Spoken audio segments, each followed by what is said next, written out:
Hey, Being at Work listeners, I am coming to you today having worked through some raw challenges over the last few days.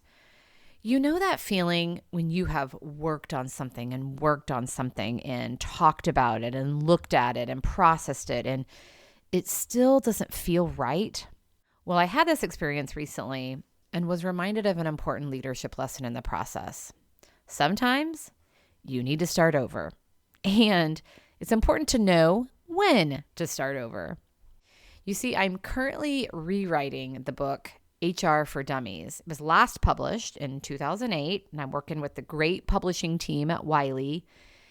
And because it was last written in 2008, there's a lot to update. And I struggled initially with how best to construct and build out the total rewards chapter. Originally, there was no reference to total rewards because it was 2008.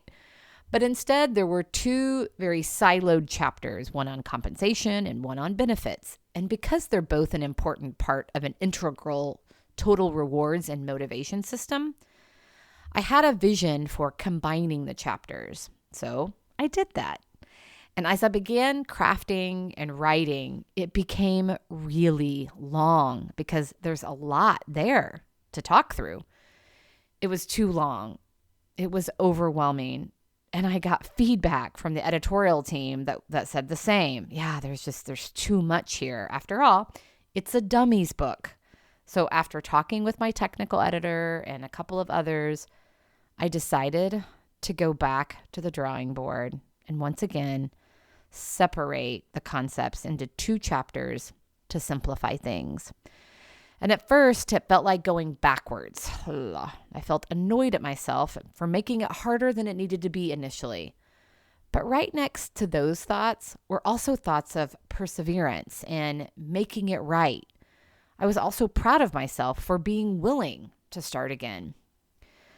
As F. Scott Fitzgerald famously said, strength shows not only in the ability to persist, but the ability to start over. When it's not working, sometimes the best solution is to go back to the beginning and start again. There is strength and a confidence in that. Know when to start over. What a great way to take care of yourself and ultimately each other.